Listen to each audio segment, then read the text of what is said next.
Ndoda ngoti ngodzera pamberi paMwari kuti neupenyu hwangu hwandinahwo vana vangu, I trust in you. Hallelujah.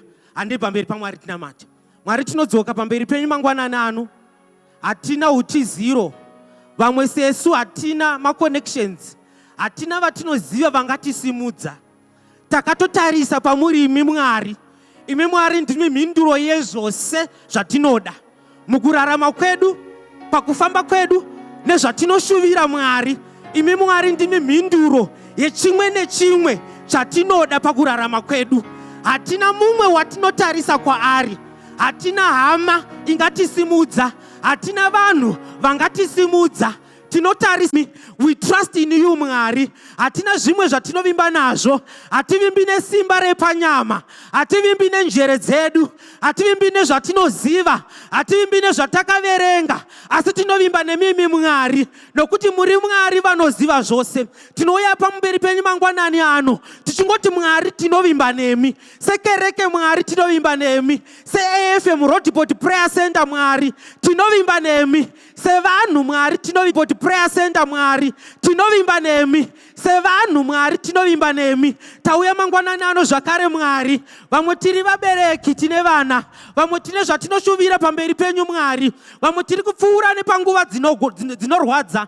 Vamwe zviri kuitika muupenyu hwedu hazvitombomeki sense kwatiri. Asi tinongodzoka mangwanani ano Mwari. Nokuti ndimi matipa mukana wokumuka zuva ranhasi. Zuva rimwe nerimwe rine nyasha dzaro. Tinotenda mangwanani ano Mwari kuti nyasha dzezuva ranhasi dziri kutiswededza pedo nemi. Nyasha dzezuva ranhasi dziri kutiswededza pane chimwe pedyo nechinhu chitsva. Nyasha dzezuva ranhasi dziri kutisvitsa pedo nemi Mwari. Tiri kunamata mukutenda kuti Mwari tinovimba nemi pane zvose zvatinoita. Jehovha tinovimba nemi. Hativimbi nesimba redu. Hativimbi nezvatinoona.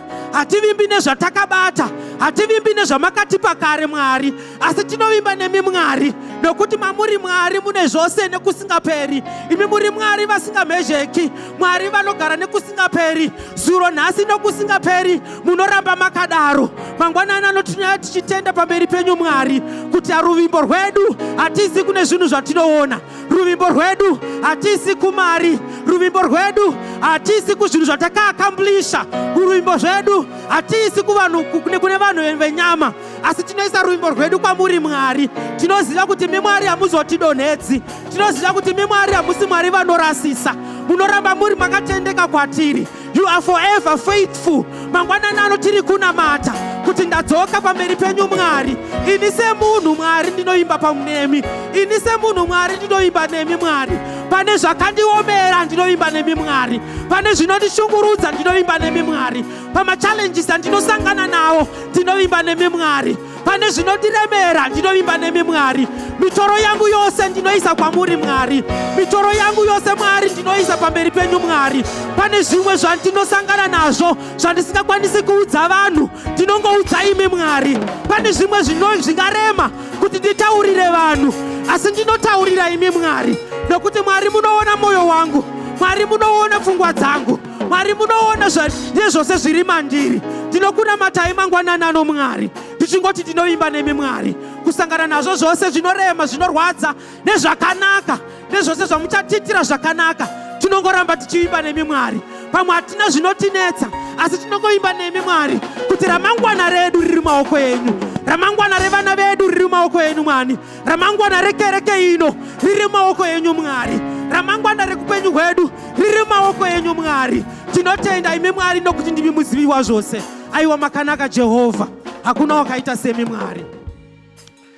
We thank you and we glorify you. Hallelujah. Hallelujah. Galatians 5:22-23 ivhesi yokuti vazhinji vedu tinoiziva. Ndoda ngoti tingodzokera pairi umbonamatira fruits of the Spirit. Hallelujah. Anoti iwo love, joy, peace, patience, kindness, goodness, faithfulness, gentleness, and self-control. Hallelujah. Ndoda ngoti ungoenda pamberi paMwari umboti Mwari, teach me to love. Hallelujah. Teach me to love my family, to love people around me. Chingoti dzidzisai kuda. nekukudai imi Mwari wacho chingondidzidzisai kuda. Uye Mwari isaiwo joy muupenyu hwangu. Isaiwo mufaro muupenyu hwangu. Isaiwo mufaro muupenyu hwevana vangu. Isaiwo mufaro mukereke ino. Haleluya. Nerunyararo. Mwari isaiwo runyararo muupenyu hwangu. Tunangoti pamberi paMwari unamatire zvose: love, joy, peace, patience, endurance, perseverance. Pamwe pacho panotoda kuti tirambe takamira takatsunga pamberi paMwari. Kunyange tisingaone mhinduro, kunyange tichifamba zvedu murima, asi kungoramba wakaita sei wakatsungirira pamberi paMwari. Tabva kunamata kuti I trust in you. Umpinda pamberi paMwari ngoti Mwari imboisaiwo patience muupenyu hwangu, kuti ndingogona kutsungirira pane zvandinoita, zvingava zvepanyika sababa samai semunhu, ndingova nepatience pane zvese zvandinoita. Nepakunamata pacho, kana pane zvisiri kufamba zvakanaka, asi ndingoramba ndakabatirira. Amen. Kindness, kungova munhu akangonaka, munhu anongori nemoyo wakanaka. Amen. Tinosangana nevamwe vanhu vanotigodora, nevamwe vanotigumbura, asi ngatingoitai zvakanaka kwavari. Ngoti Mwari ndidzidzisei ngova munhu akanaka. Chingondidzidzisai kuita zvakadii? Kuita zvakanaka. Kutendeka, faithfulness. Wotendeka kwauri iwe pachako, wotendeka kuna Mwari. Amen. Pamwe pacho hatidi kutendeka kuvanhu vakatikomberedza. Hatifani kuti tive vanhu vanoti I want to be faithful kumukadzi wangu, I want to be faithful to God. Ndikava faithful kuna Mwari, ndatova faithful kune zvose. Hallelujah. Ongona Mwari dzidzisei kutendeka kwamuri. Ndidzidzisei kutendeka kwamuri Mwari. Nokuzvidzora pakupedzisira kuti ndigone kuzvidzora. Pandinosangana nema-challenges, pandinogumburwa, ndigone kuzvidzora. Hallelujah. Handei pamberi paMwari tinamatire. Mwari makanaka, makatendeka. Tinouya pamberi penyu mangwanani ano Mwari. Tiri vanhu, pamwe pacho tinosangana nezvinorwadza. Asi Mwari tinogodzoka mangwanani ano tichiti hatidi kurarama nesimba redu sevanhu. Tinoda kuti tirarame nesimba renyu imi Mwari. Mwari wangu ndiri kunamatira nyasha dzenyu, kuti Mwari mundidzidzise kugona kuda. Mwari ndidzidzisei rudo, isaiwo rudo mandiri muupenyu hwangu Mwari. Isaiwo mufaro muupenyu hwangu Mwari. Semunhu Mwari isaiwo mufaro muupenyu hwangu Mwari. Moisa runyararo Mwari, ndive munhu ane runyararo. Ndive munhu asingadi violence, ndive munhu asingafariri zhowe. Ndive munhu anongofarira runyararo Mwari. Mwari wangu mundipewo nyasha dzepatience. Mundipewo nyasha dzepatience Mwari, kutsungirira pane zvose zvandinoita, kutsungirira pakunamata, kutsungirira pane zvandinoda. Mwari wangu mundipewo moyo murefu. Ndiri kunamatira moyo murefu semunhu, kuti Mwari mundigonere kuti ndiite zvakanaka. Isaiwo moyo murefu mandiri. Isaiwo moyo murefu mandiri Mwari, nekutsungirira pamusoro paizvozvo. Mwari wangu mundigonere, munditive nemunhu ane moyo wakanaka pakubata kwangu Mwari, pakutaura kuvanhu pane vakandikomberedza. Mwari wangu ndigonere ivo, ndive munhu ane moyo wakanaka. Mubvise moyo wedombo, mubvise moyo wakakangavara, mubvise moyo wakaipa, mubvise moyo wakaipa mandiri Mwari. Mubvise utsinye mandiri Mwari, mubvise kutonga vamwe Mwari, mubvise moyo wekujaja, mubvise moyo wekutarisira vamwe vanhu pasi, mubvise moyo wekuzvida. Asi Mwari mundipe moyo wakanaka Mwari, moyo wakanaka pamberi penyu, moyo wakanaka nekune vamwe vanhu Mwari. Ndiri kunamatira moyo wokuzvidzora, kuti Mwari mundigonere Mwari, pandinofamba ndiri ndoga, pasina anondiziva anondiona, ndigone kuzvidzora Mwari. Pandinosangana nema-challenges, pandinosangana nemiedzo Mwari, Mwari wangu ndipeiwo nyasha dzekuti ndigone kuzvidzora. Mwari wangu ndizadzeiwo nenyasha dzekuti ndigone kuzvidzora. Mwari wangu ndizadzeiwo nenyasha dzekuti ndikutye imi Mwari, ndirege kuraramira vanhu Mwari, asi kutendeka kwangu ngakuve kutendeka pamberi penyu Mwari. Ndikava akatendeka pamberi penyu Mwari, ndagona kutendeka nekumukadzi wangu, ndagona kutendeka nekuvana vangu, ndagona kutendeka nekumurume wangu, ndagona kutendeka nekukereke, ndagona kutendeka nekuvabereki Mwari. Ndiri kunamatira mweya wekutendeka Mwari, kuti ndizadzeiwo nekutendeka Mwari, ndizadzeiwo nekutendeka Mwari, ndizadzeiwo Mwari nekutendeka upenyu, asi ndizadzei neunyoro Mwari. Kunyangwe ndikanetswa nezvakandikomberedzwa, asi ndizadzei neunyoro Mwari, kuti pandinenge ndichitaura, kuti nepandinoita zvandinoita, unyoro hwenyu Mwari huonekwe, unyoro hwenyu Mwari hubude mandiri. Pandinoshinwa nenyika ino Mwari, pandinoshiniwa nemachallenges enyika ino Mwari, unyoro hwenyu ngahubude mandiri. Pandinoshinwa nemachallenges pakurarama kwangu Mwari, unyoro hwenyu ngahubude mandiri Mwari. Nezita raJesu ndinonamata kuti ndizadzeiwo Mwari nemafruits of the Spirit aya atinoziva Mwari, tinoakumbira kubva kwamuri. Hatigoni kuzviita tiri toga, zvinotoda imi Mweya Mutsvene kuti mutizadze, kuti tigone kurarama shoko renyu. Zvinotoda imi Mweya Mutsvene kuti mutizadze, kuti tigone kurarama shoko renyu. Tauya pamberi penyu Mwari sekereke, zadzaiwo unyoro mukati mekereke ino, zadzaiwo umwe mukati mekereke ino, zadzaiwo kuzvidzora mukati mekereke ino, zadzaiwo Mwari mwenye wokutendeka kukereke yenyu Mwari. Titendeke pamberi penyu Mwari nezvegumi zvedu nekupa kwedu Mwari, tikuva vanhu vakatendeka pamafambiro edu Mwari. Nguva zhinji tinenge tiri kune vanhu vasingatizivi, asi tigone kungotendeka pamberi penyu, tigone kutiza chakaipa, tichitiza nokuti Mwari munotiona, kwete nokuti hapana anotiziva anotiona, asi kutiza chakaipa nokuti Mwari munotiona. Tinonamata mangwanani ano Mwari kuti tizadzeiwo neshoko iri Mwari, tizadzeiwo neshoko iri Mwari. Zvipo zvaMweya Mutsvene izvi ngazvizare muupenyu hwedu, kuti tigone kurarama shoko renyu, kuti tigone kurarama zvamunoda imi Mwari, muzita nemuropa raJesu. Haleluya, haleluya.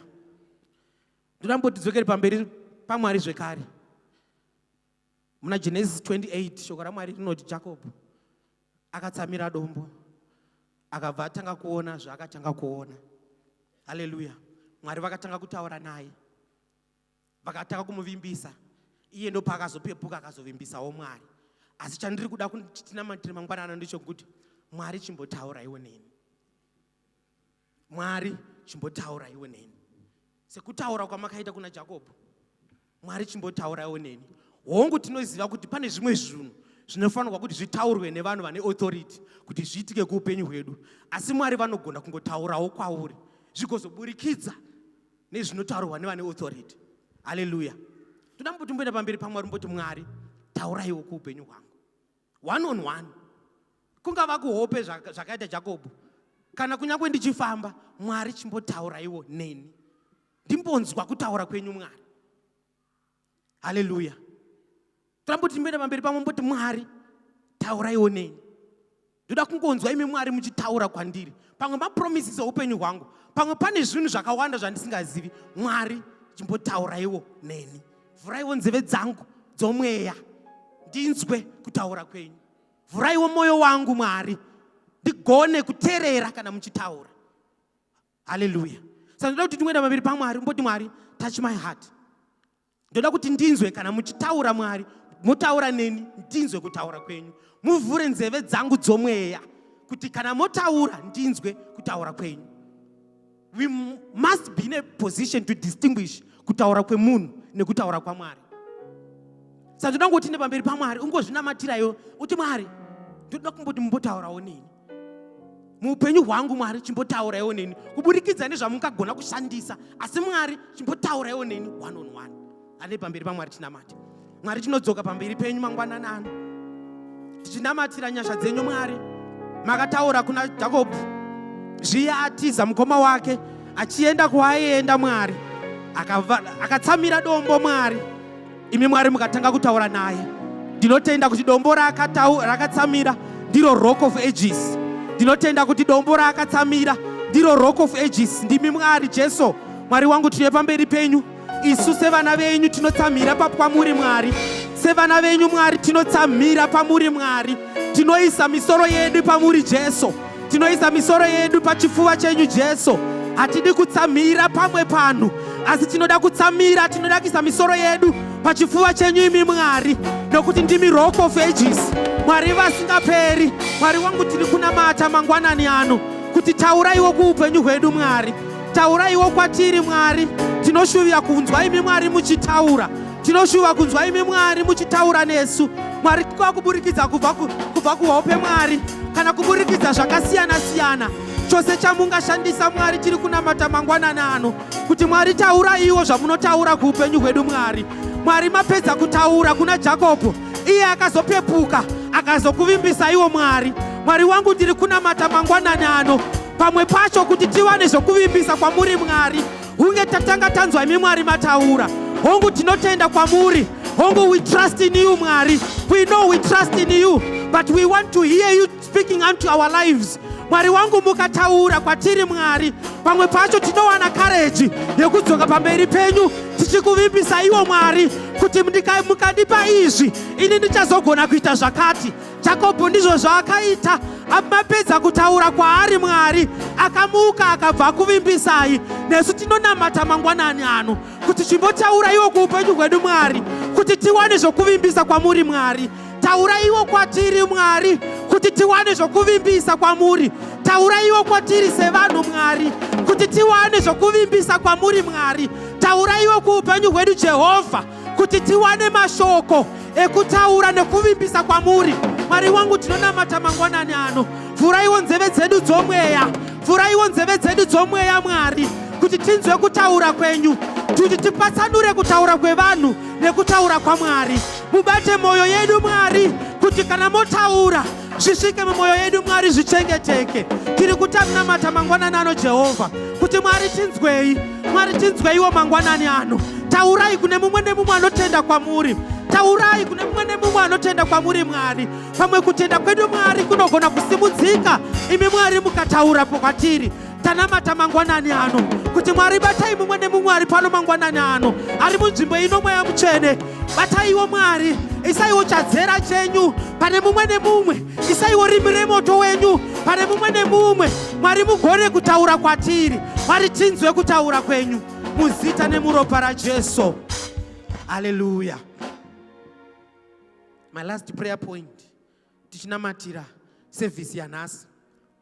Ndoda mboti unamati pamusoro pazvo uti Mwari isaiwe spirit of excellence mandiri. Hallelujah. Umboti Mwari ndinoda kuva munhu ari organized. Kuti wa organized chaiko it's a spirit. Zvotoda Mwari kuti vave mauri kuti uve munhu ari organized. Zvotoda mweya mutsvene kuti ave mauri kuti uve munhu ari organized. Hallelujah. Saka ndoda ngoti uende pamberi paMwari kuti Mwari isaiwe spirit of excellence mandiri. I want to be an organized person. Even pakunamata kwangu chaiko ngandive munhu ari organized. Pakurarama kwangu ngandive munhu ari organized. Mwari vangoisa spirit of excellence mauri. Takutanga rimwe gore ivo Mwari ngavangozadza spirit of excellence, vangozadza kereke ino nespirit of organization. Chechi ino ingaingova chechi inongozikamwa kuti it's an organized church. Hallelujah. Ngaingozikamwa kuti chechi iri organized. Asi toda kuti zvinamatire titi mweya mutsvene isaiwo mweya wekuva organized patiri sevanhu. Kana isu tava organized, chechi yava organized. Hallelujah. Mwari isaiwo spirit of what? Of excellence. Ini semunhu ndikava excellent, pandakanzi ndimire ndikava excellent, iwe ukava excellent pawakanzi umire, chechi yose yava excellent. Hallelujah. Saka ndoda ngoti tinde pamberi paMwari tichinamatira service ino umboti Mwari spirit of excellence, mweya wokurongeka. Hallelujah. Mweya wokuita sei? Wokurongeka. Hallelujah. Nevana vedu, muziva vana vedu vano, they learn from what we do, not necessarily from what we speak, but from what we do. They learn to be organized. Kana iwewe sombereki uri organized. Ukaona iwe uno uchina, vana vako they are likely kuva neuchina. Nokuti ndo zvauri. Hallelujah. Saka tinoda kuti kunamatira spirit of excellence, spirit of organization. Handei pamberi paMwari tinamati. Mwari tine pamberi penyu mangwanani ano zvakare. Zvatakutangidza service ino Mwari. She wangu tinonamata mangwanani ano tichinamatira spirit of excellence. Matiri sevanhu Mwari isaiwo spirit of excellence. Pane zvatinoita vari kupraise and worship, kune ma-ushers any department Mwari tiri kunamatira gore ratiri kutanga 2026. Mwari musise mweya we-excellence, mweya we-excellence Mwari, spirit of excellence pane mumwe nemumwe ane paakamisikidzwa kana ane paakamira mukereke ino Mwari, ndiri kunamatira spirit of excellence, ndiri kunamatira mweya wekurongeka.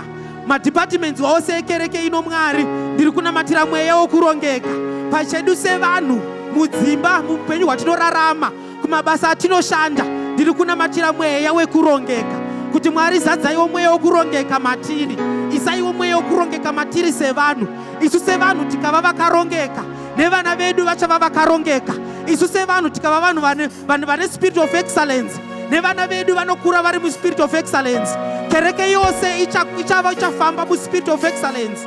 Isu sevanhu tikava organized, kereke yose ichava organized. Mwari, ndiri kunamatira muise matiri sema individuals, muzadze mweya wekurongeka, muzadze mweya wekurongeka, muzadze mweya wekuita zvinhu nemoyo wose, muise matiri mweya wekuita zvinhu nemoyo wose. Ndiri kunamatira service yanhasi Mwari, kuti mweya mutsvene fambai pakati pedu zvine simba. Mwari, taurai shoko renyu kwatiri, zaruraiwo moyo yedu Mwari, muise shoko renyu idzva muupenyu hwedu. Zaruraiwo moyo yedu Mwari, muise shoko idzva matiri.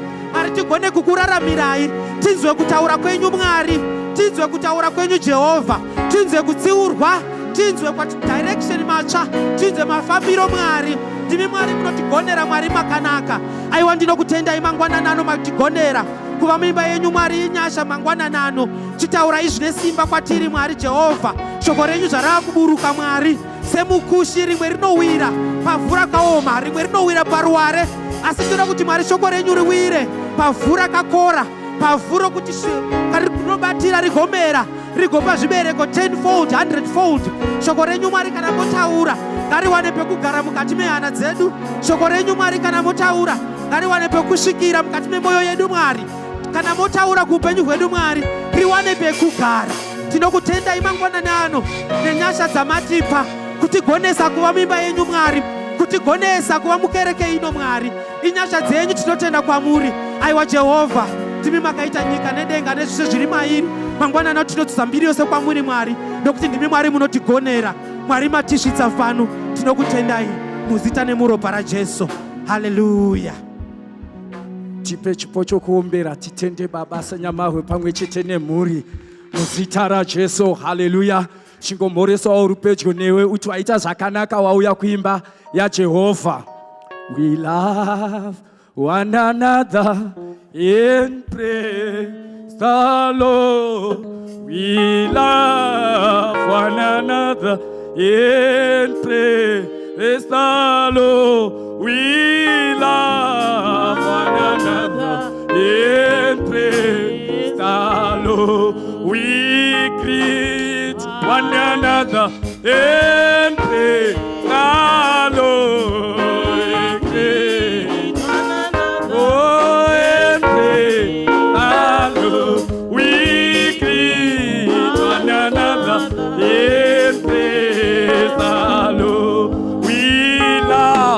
One another, and praise the Lord.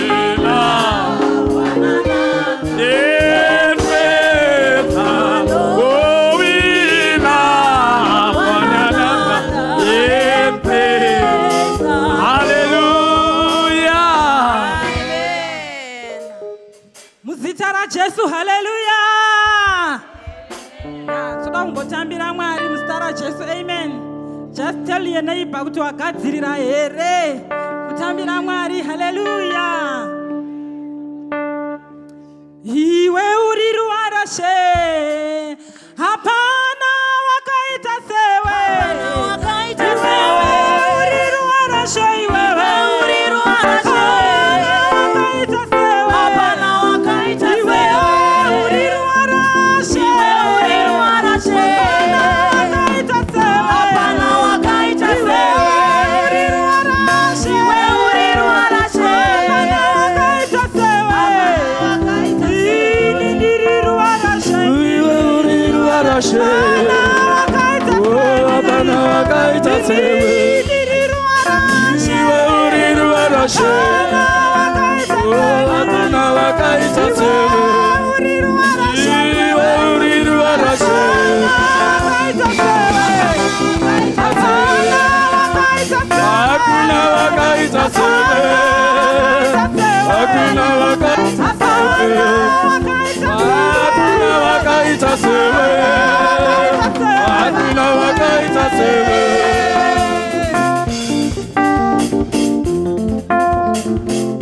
Nayo tambira Jesu. Tambira Jesu. Tambira Jesu. Tambira Jesu.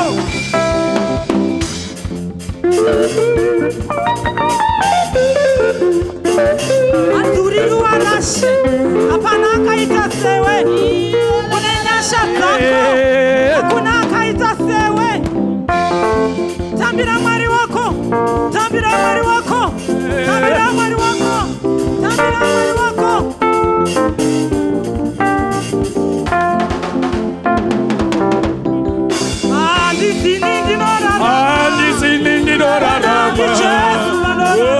Jesu anorarama. Andi silindi norarama. Oh, di Jesu anorarama. Ivo di Jesu anorarama. Oh, di Jesu anorarama. Ivo di Jesu anorarama. Oh, di Jesu anorarama.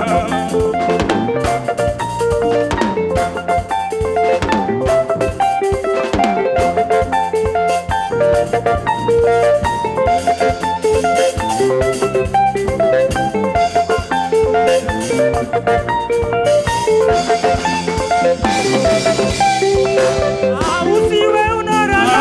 Usiwe unorana. Di Jesu anorana. Ivo di Jesu anorarama. Usiwe unorana. Usiwe unorana. Di Jesu anorana. Ivo di Jesu anorarama. Andi sinindi norana. Andi silindi norarama. Di Jesu anorana. Ivo di Jesu anorarama. Di Jesu anorana. Ivo di Jesu anorarama. Ivo di Jesu anorarama. Di Jesu anorana. Ivo di Jesu anorarama. Ivo di Jesu anorarama. Tambira mwari wako, tambira mwari wako. Shifo mutenda neshifo cheupenyu. Vakoreri chitanga, mwari vakangotendeka.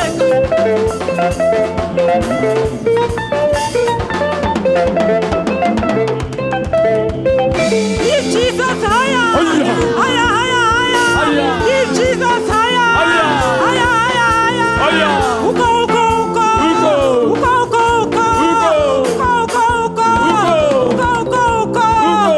Apa, apa, apa. Apa, apa. If Jesus higher, if Jesus higher, higher, higher, higher. Higher, higher, higher. Higher, higher, higher.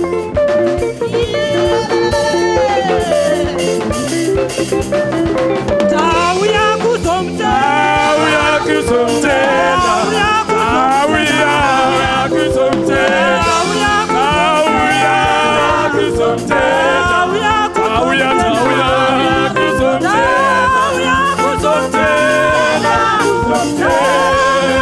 Kuzomtenda. Tauya kuzomtenda. Tauya, tauya. Tauya, tauya.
Jesus, I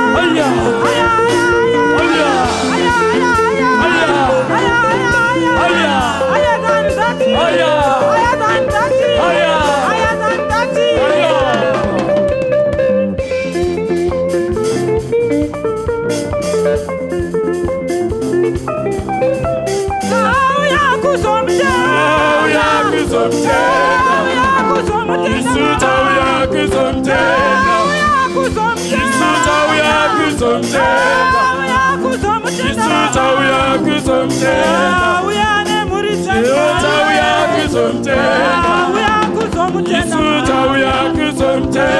Auya nekumanya. Ivo tauya kuzomtenda. Auya kuzomutenda. Isu tauya kuzomtenda. Auya nesimba. Tauya kuzomtenda. Auya kuzomutenda. Isu tauya kuzomtenda. Auya nemoyo. Tauya tauya. Isu tauya tauya. Tauya kuzomtenda. Hallelujah, hallelujah, hallelujah. Hallelujah. Glory to Jesus.